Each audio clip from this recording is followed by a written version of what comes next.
And it's a work in progress, process and progress, because I keep trying to improve this. And so I thought about presenting it several different ways. And one of them was just to give you a piece of paper with lots of blanks and you had to fill them in as we go. But I decided to give you something a little more finished than that. So this is what I want to talk about. It's about maybe hand this out to you. Thank you. It's about an issue that I've had to face in my life over the years. That most of us have problems dealing with people at times, and a lot of times the issue is, I'm right and everybody else is wrong, and you want to be on that side actually, not from a prideful standpoint, but because you're living the right kind of life. You want it to be that you are okay. But it's like, well, even like this morning when we were talking about love, well, how do you go about doing that? How do you be that practically? How do you, understand all that? And I'm I'm pretty simple guy, so I like looking at things and saying, well, how can I make this work? How can I make it practical? And um, so many times I said to people, well, what does 1 Corinthians 13 say? The greatest thing is love. We're to be loving. Love is patient and kind. And 95% of my problems are solved when I just do those two things. Because I'm not making mistakes, so I'm not making it worse, right? And another thing is just going back to normal issues of life. Uh, Galatians 5, the fruit of the Spirit, a single fruit, all of them should be present in our life because the Spirit is in us, and is that where we're living and moving towards? So love, joy, peace, patience, kindness, goodness, gentleness, faithfulness, and what's the last one? Self-control. Now, why did they have to put that one in there, right? Why did that one have to be there? And you could look at that, and I remember a project I had in school once was to consider the life of Jesus and looking for the fruit of spirit demonstrated in his life. That's an awesome study because it doesn't really stand out. And that, okay, well, he's like thinking of walking in the spirit and all that. He was always these things, so he was always patient with people. And that's not me. Um, I was known to be like my father, where anger was a big thing, and that's how you responded, and that's how you treated people, and they would know who you were because they weren't going to get it. You're not going to give them any slack if they're pushing your buttons. So people could be afraid of you. People could understand that you could do them harm and are not afraid to do them harm, and not afraid to blow up. And got in fights at school and other things. So my brother was bigger than I was, but we fought, and it wasn't like it was uh, growing up. You don't think it's out of the ordinary, but most of the time when we fought, I was crazy mad with anger. Whatever was going on between us, I was just out of control, gonna make him pay. He's bigger than me. I had to come up with something, So, uh, you know, I'm not bragging about this, but I'm saying this is the pattern of thinking that I grew up with. That was, hey, anger's okay. You get your things figured out because you're angry. I mean, the problems that you have, anger's a good way to solve it. I mean, it could take you somewhere, and why not take you the way that you wanted to go, the direction you wanted. And that was my dad. I mean, something upset him. He was angry. He'd make everybody in the family pay for it, or others pay for it, so that he could get his way and be back to that standard of life. But um, I remember seeing these concepts in a youth study that I had led many years ago, and the idea behind this is you're always going to have people problems. And so this is a simple acrostic that says take action when faced with people problems and difficulties.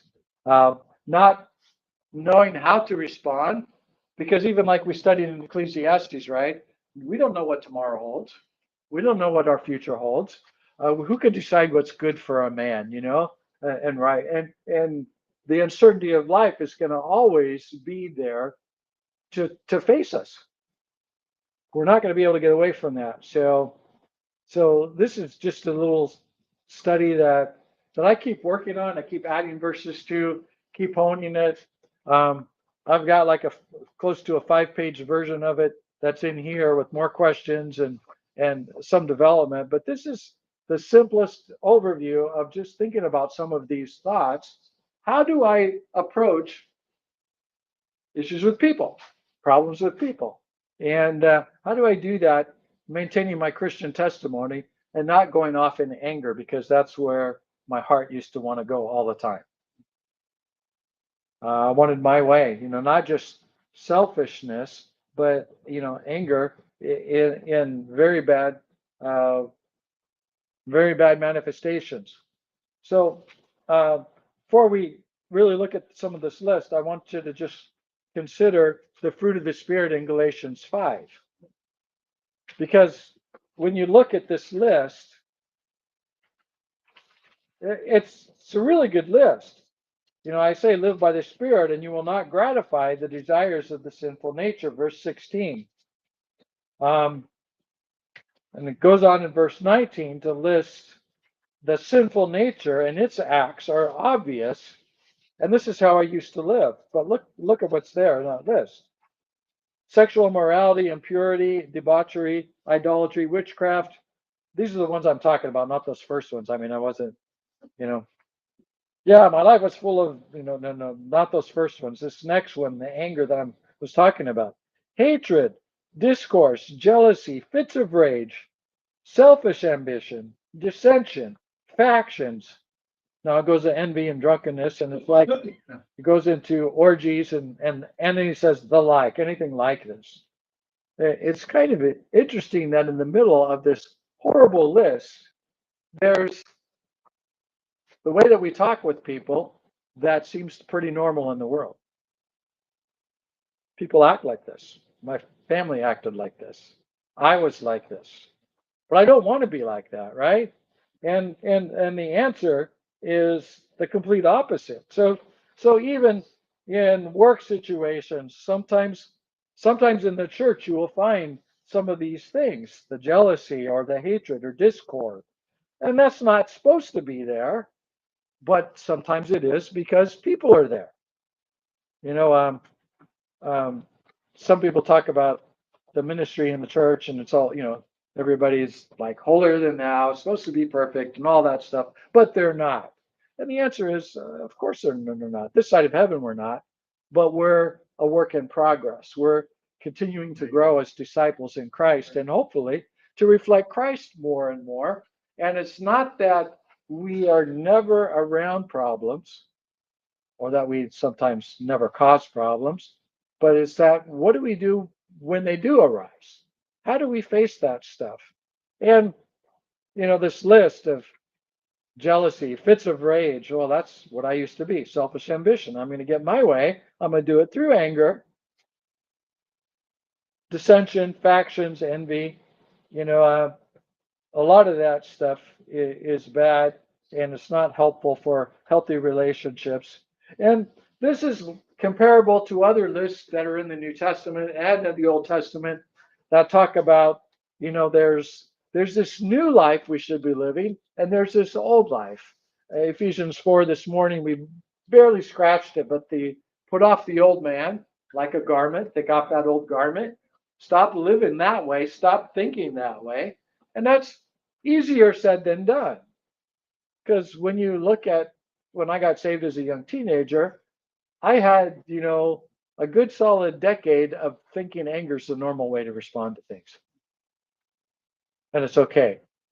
And, if it's okay for my dad, I'm going to be that kind of a man too, probably. So I'm going to be that. And what does that lend to your heart and mind when faced with future problems? Because even though you become a Christian, you still got 10 plus years of responding this way, thinking this way, and it's not always just changed like that because you're a believer. Because those habits are there. Now you could sense a newness and a desire to improve and to change, but it's not always so easy to do. And fruit of the spirit, we go through that: love, joy, peace, patience, kindness, gentleness, faithfulness, self-control, right? Those are how we should be responding. And it's similar to some verses that are in this list, but let's just walk through this list and think about it. Um, the first letter A in action. I'm going to be proactive. I don't know what's coming, but if something happens tomorrow, I'm going to think of action. I'm taking action to answer that. So what's it going to be? Maybe somebody at work, somebody at the door, get a phone call, whatever it may be. Here's the first thing I think about. Am I a part of the problem? They're coming with something. Is some of it somehow tied to me, and am I a part of the problem that they're addressing? Now, why would I say that might be a good place to start? Am I a part of the problem? Why do you think? It leads to humility or displays that humility from our part, looking inwardly first. Yeah, humility, which generally is helpful when you're trying to resolve something. Generally, it's pretty helpful. Probably you are part of the problem. Don't, you're right, but we don't like to admit that, do we? And for part of the time I was in New Guinea, I was just a teacher at the Bible college and serving, but I became eventually the director of the college. So we had about 100 people there. We had missionaries that were, as regards to the Bible college, they were under my authority. I was I'm not trying to say look at me and I'm powerful and all that. No, no, but in terms of just the hierarchy of the school, I could ask these guys tough questions about what they're doing with their classes and other stuff. And we got a bunch of nationals on board, and often this was an issue there. When something came up, whose door is it going to come to? And Kellis could tell you it always came to our door, and almost any hour of the day to our door. And their schedule's different because of the culture. So they will do a lot of things after the sun goes down, because daylight 6 to 6, you're going to use your daylight hours to do all the work that you can, because a lot of them don't have in their houses electricity. So they're going to come and use the light in your house and talk about things later rather than earlier. And often this was an issue when they came. Is there something I did or failed to do, maybe failed to communicate or whatever, that might be a part of this issue, part of the problem? Now, the humility is a good thing, but if you're part of the problem, it's even more important that you ask yourself this question. Am I to blame here at all for what happened? Have I failed to do something? Something that I should have done? Or, you might look at it, or did I do something that I shouldn't have done as well? So there's a lot of these verses that are in here, and I just have some highlights here of them. I don't really cover all of them, but if you remember your brother has something against you, Matthew 5:23-24, go and settle that matter. We tend to put off interpersonal conflict because we don't want to address it, and we tend to avoid things, and you can't always do that. And what's required is that sense of humility and recognizing, hey, if I'm a part of the problem, I have to first of all probably do some confessing of my own problem there, my own sin in this matter. And, not one of these weak ones that say, I'm sorry if you were offended by what I said. Because I'm putting it on you that you're just weak and insignificant and can't handle it. Grow a spine, why don't you? I'm sorry that you don't have a spine. That's kind of what you're saying when you say, I'm sorry if you were offended. I'm sorry if I hurt you. I'm sorry if what I did was wrong in your eyes. If I sinned against you. Whoa, we don't like going there. But, in relationships, it's often that whole issue of am I doing everything I can to encourage a healthy relationship? Now, the thing this forces you to do too is to think about your relationships. Who do you have relationships with?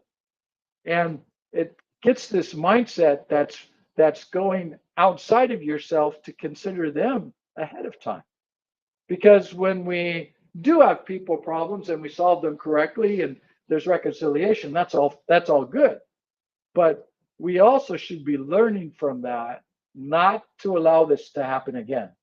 Why? Because we don't like those feelings. We don't like to have to humble ourselves and say, I shouldn't have said what I said. I was wrong. Will you forgive me? And leave it there and allow that person to respond. This is, boy, love one another as I have loved you. There's so many things that are in here. Consider all of the one another verses. Am I doing everything with the one another verses? Bearing with one another, forgiving one another, admonishing one another. We could look at that's a whole nother Bible study to do, but if you're thinking about these ideas that we're going to have people problems, why not be proactive about it and nip some of them in the bud by simply asking yourself this question and approaching it with a spirit of humility. And if there's fault on your part, get that straight. It's pretty sad if you know that you have something between you and a brother and you're resisting that because you don't want to do that. And it's uncomfortable. But if you might be a part of that problem, man, it's not Paul speaking, it's Jesus speaking. If you know there's a problem there, go get that solved before you show your face in church. That's really what he's saying. And if we're part of the problem, okay, I should maybe be willing to do that. C, consider the other person's point of view. Now there's lots of verses that are in this list, and there's some questions and application things, down at the bottom of each of these, and I think it's a couple of different ways. Because obviously, if you're part of the problem, you might consider that you have something that you need to do. Maybe you weren't involved in doing something wrong. You still have a part to play. That's under the first one. If you have not been involved in wrongdoing, you can help, encourage, forgive. You can show and direct that brother the right way. You can, like in Romans 12, 18 to 21, as much as lies within you, be at peace with all men, right? And 21 is a verse I think that often I think about in people issues and people problems is overcome evil with good. That's the last part under that first am I a part of the problem, the very last line. This is what we call replacement theology, replacement behavior. What are we replacing? We're overcoming evil with good. They may be bringing evil. I'm going to replace what they're doing with good. We're called to that. There's lots of verses that talk about that. But if somebody's coming to me as well, am I willing to consider their point of view? I think in reality, many of our interpersonal problems stem from a lack of understanding. And again, this goes almost back to that first question. Am I a part of the problem? Have I really considered what that other person's point of view might be? And oftentimes, there are misunderstandings that have occurred. And I love the verse in James, and I hate the verse in James, right? 1:19 that's listed there. Be quick to listen, but slow to speak. Slow to anger. And goes on further, says not to judge in the book. And we could look at other things too. Do unto others. If I want them to consider my view, am I willing to consider their view? Right? We're different, We have differences of opinion, different things that we think about. Am I willing to actually try to understand what that other person is saying and where they're coming from? Am I willing to go there? And the thing about quick to listen is, we have two ears and only one mouth. And God, by design, told us we should be listening twice as much as we're speaking, right? You've heard that kind of analogy or that kind of saying before. And I think it's often true. It can be a big help in trying to understand a situation and to proactively seek solutions before that becomes a problem. And one of the things you could do is consider the other person's point of view. And this kind of goes along with that saying, and you've heard it, people don't care how much they know till they know how much you care. How do you show how much you care? By allowing them to give their opinion, their view. And there's so much we can add here. Look at the application under number 2 on that. It says patience with a question mark. Is that you? Do you really listen? You can tell when you're in a conversation with somebody and they're not really listening to you, they're waiting to say what they want to say. Do people see that in you though? Are you really listening to others? Do you really understand? Does that other person trust you? And sometimes in this kind of thing, other details will come up and you'll be able to clarify and actually straighten out maybe parts of the story that have just been misunderstandings. And sometimes we're quick to judge others and sometimes they're quick to judge us too, right? Well, when you said this, it really offended me and it bothered me. Oh, brother, that's not what I meant at all. But somebody took offense and how do we go back and try to solve that? Consider that other person's point of view. The T is talk biblically about it. This would be chapter 4 in Ephesians. Speaking the truth in love. Then later on, building up the body in love through what we say. But then later in the chapter as well, the end of the chapter, let no unwholesome words come from your mouth except what is helpful for building others up according to their need. So I have to know what people's needs are in order to actually talk biblically. Interpersonal problem. Am I talking biblically but not understanding their needs? Sometimes we're very guilty of that. And that's a balance there that we have to put in there. And every one of these points could have 1 Corinthians 13 and the fruit of the Spirit in there. And some of them I've written those in, but talking biblically about things is a process. And one reason why we don't enter that process is because sometimes that process takes more than one conversation. And we don't want to go there. It's sad when brothers and sisters don't get along with each other, but you can't make them. One thing, I've had problems with my siblings somewhat over the years, and sometimes it's even been because I'm a believer. When I went off to Bible school and then got real serious about following the Lord and thought maybe he might want me to be a pastor or a missionary, and they're like, we need somebody like you in our family right here. Why would you go across the world? And I was kind of the black sheep because I'm leaving the fold. I mean, I'm following God, following Christ, and the only answer I could give them was, if you wanted to go to church, you could go to church. There's lots of churches around. But there are places over there they can't go to church unless we go start them, unless we go take them, And so and the other issue is having a testimony where I've been following God and this is the next step God is leading us, but the conversations that you need to have often with people, we think of what discipleship is, right? Mentoring and working with others. And we think maybe we're right and we're able to help people.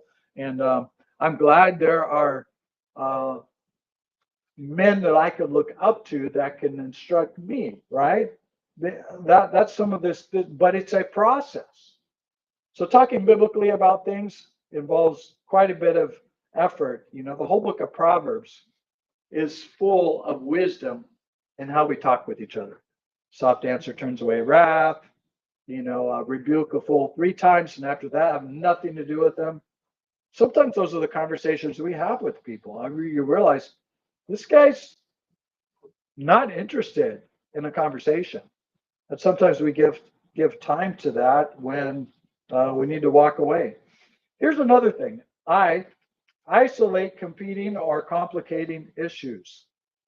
Um, the passage in Ephesians 4 says, "Don't let the sun go down on your wrath." And one of the things there is that when you're angry, there's often compounding issues that go along with that. And not everything can be solved in one situation sometimes, but oftentimes other things are brought up. I remember we were uh, our field was notorious in Papua New Guinea early on for having difficulties on the field council team, the leadership team, which is completely made up of missionaries. The whole missionary team, you think these are guys that are uh, all the men are ordained, they're all pastors, they're all capable, and you get them on the mission field, they're all going to get together and do right, right? Or just work together. And we're from no, not a one of us graduated from the same Bible college. Not one of us from the same part of the country. So there were even cultural differences between us. You know where we're at? We're in Yuma, Arizona. Do you know where Yuma is? It's part of the left coast of America. You go east, there's this thing called the Bible Belt. Have you ever heard of it? We are not in the Bible Belt. We are by nature being so close to California here in Yuma. We're heathens. We're how bad are we? And um, all that to say, all these differences aren't necessarily the issue that you need to talk about. So we had to learn to be able to say when we're talking about issues, and you could say simply putting a fence around the property. Putting a fence around the property, right? These are the 5 steps we're looking at, and is there a problem there? And you think it's straightforward. It's easy, right? And somebody would say, "Well, I remember last time this." And we had to basically call that person out and say, "You know what? What you're saying is true. Maybe it wasn't true. What you're saying wasn't true. Maybe it was true. Maybe it wasn't. But it's not related to this. Let's focus on this." And I guess the principle that you could think about here, why isolate things is we work best when we handle one thing at a time. And sometimes there's an accumulation of events that snowballs, and it's like the straw that breaks the camel's back, right? The weight of all these other things add up. And it might be simply trying to decide when you could go to grandma and grandpa's house for Christmas, and oh, I got all these dates and these issues, and this comes up, and it's so and so going to be there, and we've had those kinds of discussions with my family, and it's kind of crazy, but what's the most important thing that you have to figure out? Other issues, if you can isolate and separate those, and this is a life principle as well, because we could say, "Oh, I've had a bad day at work," and come home, and the people will joke and say, there's a kick the dog syndrome, right? You're just upset about everything, so you're gonna go home and kick the dog. The dog didn't do anything. He loves you, he likes you, and all that stuff. But the issue there is that we need to learn to take some of those things that are separate in and of themselves, not enough to cause an earth-shattering overload and a meltdown and anger or other things, but to be able to say, "You know what? Had a bad day at work, ran out of gas in the car." You could start listing all these things, but you're going home and it's like, my wife and kids aren't to blame for that, right? The person that shows up on my door after I've had that day isn't to blame for all those things that transpired. Uh, that's a little bit of maturity stepping in, but it's also, I think, an important thing when we're trying to look at people problems to actually analyze what's going on. Is it this conversation on this issue, or are there other things? And then we opt for godly responses. Now, I put the top of this list, the fruit of the Spirit. Do we respond this way?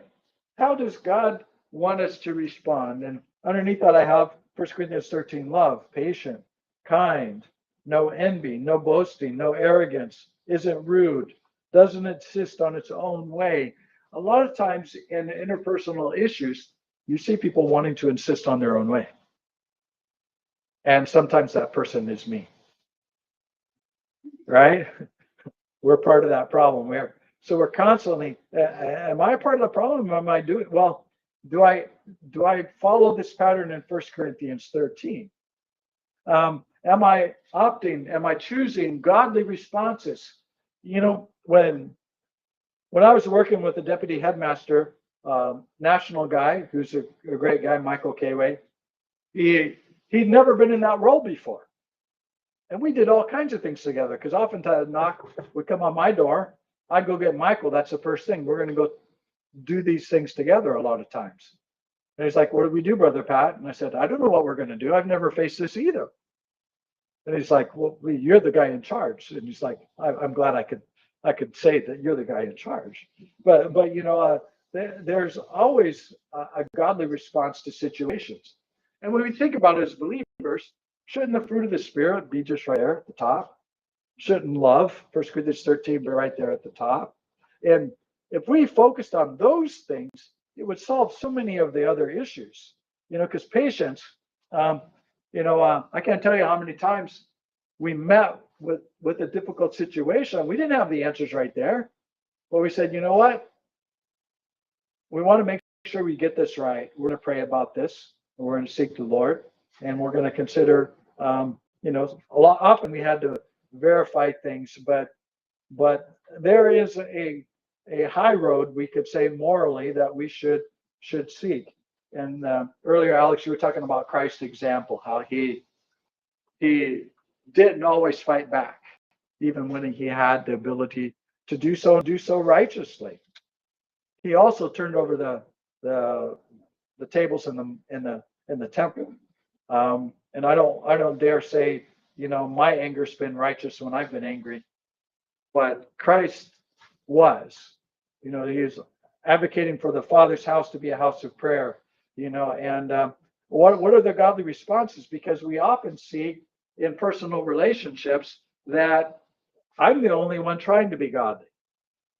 I mean, that is something that will happen. I mean, sometimes we say it this way, depending upon the relationship, who's going to be the grown-up here? Well, for us as believers, the grown-up is the measure of Christ. He has his response, his level of maturity, his love and patience and kindness and gentleness in response to a difficult situation. And Luke 14, down there, one of the passages there that's listed, talks about forgiving a brother even if they've sinned against you 7 times in one day.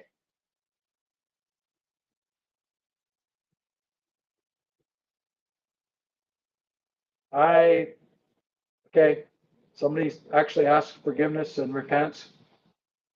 I have no problem forgiving. I've done it countless times. I've been so guilty of messing up relationships. When I was younger and an angry person, that it's God has done miracles in my life. That's not me anymore. But I look at that and I say, there are other people that's how they live, and you know what?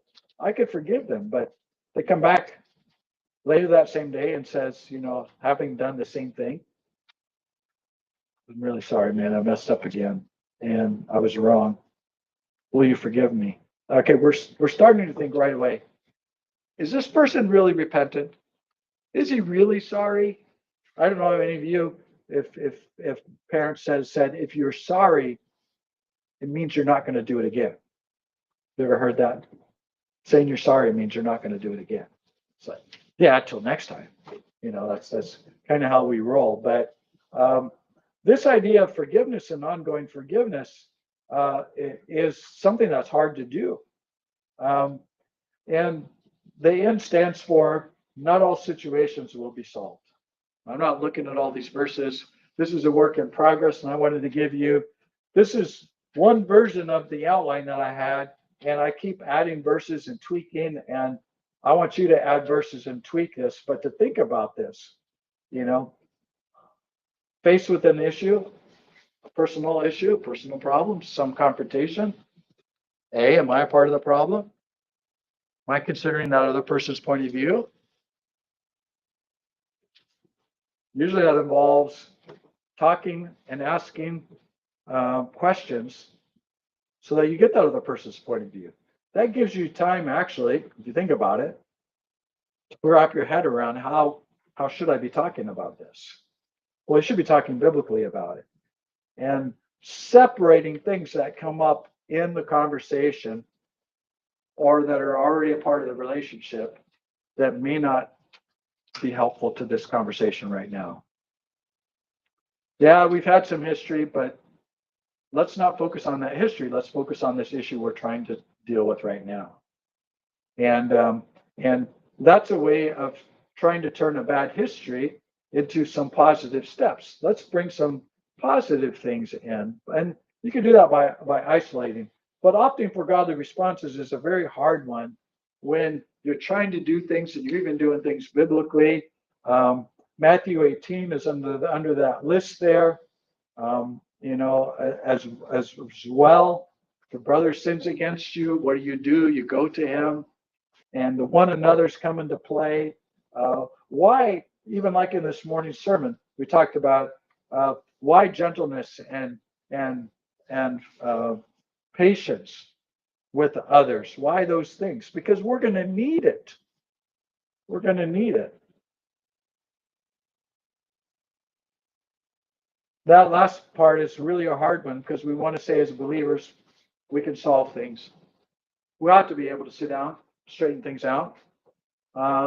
With unsaved people, there's no guarantee, but with believers, we ought to be, but that's not always true either with believers. So am I willing to be unresolved or as resolved as we can get it? You think in Acts 15, even Paul and Barnabas separated. So somebody who's called Barnabas, the son of encouragement, and the other guy's probably the greatest New Testament theologian, aside from Christ, obviously. Those two guys couldn't get it together somehow.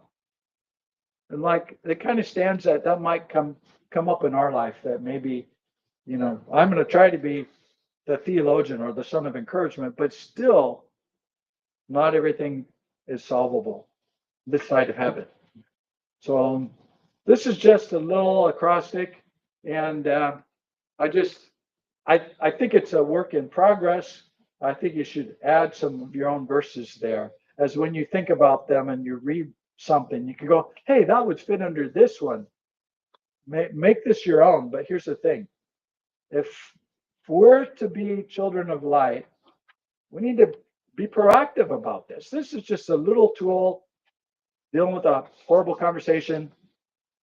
It calms me down and gets me back to a place where I could respond in a manner that is more Christ-like and more adult-like and less the angry Pat that I used to be. So, it's like the kid that his older sibling was going to be taught how to drive because they got, 15 years old, going to start getting their permit. And the little brother was saying, it's easy to learn how to drive. You just need to steer every now and then and say, idiot, idiot, idiot. That's what it is, because that's what driving is. That's what the little, and it's like, okay, the parental example there is what?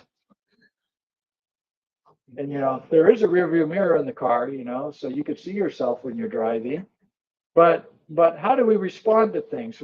This is isn't this a joke that we have? I mean, we're upset about drivers on the road, and am I a part of the problem?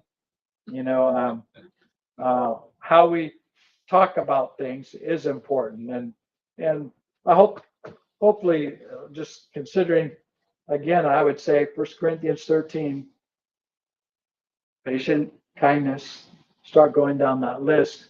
And I challenge you, if you deal with patience and kindness, you're probably not going to need most of the rest of that chapter in dealing with people, because you'll realize so much of it is solved right there. Love, joy, peace, patience. I think if that list started with self-control, most of us wouldn't have finished the list.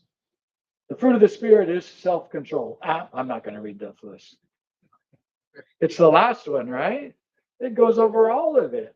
And that's again, I think, my part of the problem. Fruit of the Spirit and love will take care of a lot of that. And any comments maybe or thoughts just before we close? I want you to add some verses to this. It's your homework. Go home and add some more verses to this.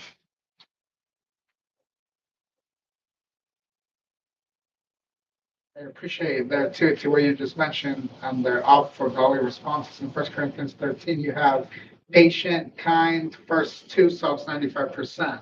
It's you. When you approach it with that attitude, it would help with avoiding confrontations that may not be Christ-like. Because, like you mentioned, right, there is a righteous anger that can arise when, like we mentioned before, you are, let's say, dealing in apologetics. Being careful to not, righteous anger because my pride was touched, right? So it's a right kind of addressing it, but I appreciate that. I put that in because that's been true in my life, that most of the problems aren't exasperated by what I bring to it. I don't want to be the person, if there's walls that are built up between you and someone else, don't be the person that's adding more bricks. Be the person that's taking bricks down and opening the gate. Let it not be closed because of you. Let it be open because of you. And patience and kindness and some of those things go a long ways. And my older sister's a believer, and she loves the Lord, but she's had a very difficult life, and I'd say really difficult compared to me. Got health issues, and there are times when she vents in hurtful ways, and it's like, how do you deal with that? She wants to put up bricks. I'm gonna take bricks down. And I'm gonna be that person, because I think that's who I need to be. That's who she needs me to be. And anyway, let's pray. Lord, we give thanks for this brief time that we've had, and just ask that you would go before us in this week to follow. We thank you that you brought us here, and we just thank you that Christ has given us an example that we might walk in his footsteps, to be patient and kind and loving. And Father, just help us in our relationships with each other, that we would be proactive and take action to live a life of love, that others may see Christ in us. For we pray it in his name. Amen.